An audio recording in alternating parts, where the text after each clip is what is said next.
રાજપીપળા શહેરમાં 3 પેઢીથી નગરપાલિકામાં શાસન અને લોકસેવા સાથે જોડાયેલો ગોહિલ પરિવાર હંમેશાની જેમ આ વર્ષે પણ એક અનોખું સાંસ્કૃતિક અને સામાજિક આયોજન લઈને આવ્યા, જેમાં સ્વ. અલ્કેશસિંહ ગોહિલ સેવા ટ્રસ્ટ દ્વારા કાઠિયાવાડના પ્રસિદ્ધ લોકડાયરા કલાકાર દેવાયત ખાવડનો ભવ્ય લોકડાયરો યોજાયો.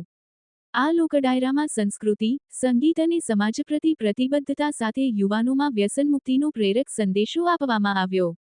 દેવાયત ખાવડના સુખદ સ્વર, સકારાત્મક વિચારો અને ગ્રામીણ સંગીતના રંગે સમગ્ર સભા મંત્રમુગ્ધ થઈ ગઈ, જેમાં હજારો સંખ્યામાં આવેલ લોકો ડાયરો સાંભળ્યો. ખાસ કરીને યુવાનોને વ્યસનોથી દૂર રહી જીવનને ઉન્નત બનાવવાનો શક્તિશાળી સંદેશો સૌએ વધાવ્યો હતો. કાર્યક્રમમાં સાંસદ મનસુખ વસાવા ખાસ ઉપસ્થિતિ રહ્યા હતા. તેમણે સ્વ. અલ્કેશસિંહ ગોહિલની સેવાભાવની પરંપરાને શ્રદ્ધાંજલિ આપતા જણાવ્યું કે સામાજિક સુધારણા અને યુવાનોના ઉજ્જવળ ભવિષ્ય માટે આવા કાર્યક્રમોની જરૂરિયાત છે.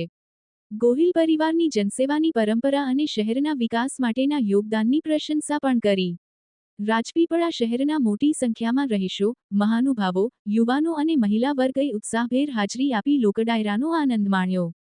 કાર્યક્રમને સફળ બનાવવા ગોહિલ પરિવાર અને સેવા ટ્રસ્ટના સભ્યો દ્વારા સુવ્યવસ્થિત આયોજન કરવામાં આવ્યું.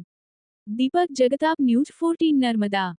આમ તો નર્મદા જિલ્લામાં ઘણા કાર્યક્રમ કર્યા, પણ રાજપીપળામાં જ્યારે આવવાનું થયું ત્યારે એક નાની ઉંમરમાં કારોબારીના ચેરમેન એટલે કુલદીપસિંહ અને એમની સારી ટીમ એમને એક જબરજસ્ત સરસ મજાનું આયોજન કર્યું. આપણી સંસ્કૃતિ સભર ડાયરો કે જેમાં પરિવાર સાથે ડાયરાને માણી શકે, અને અહીંયા અમે પબ્લિકનો જે રિસ્પોન્સ જોયો, ખૂબ મને એમનાથી પ્રતિસાદ મળ્યો.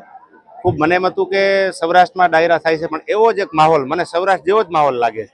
એક શબ્દોને ઝીલવાવાળો વર્ગ, માતાઓ, બહેનો, બાળકોથી માંડીને ખૂબ સરસ માહોલ છે.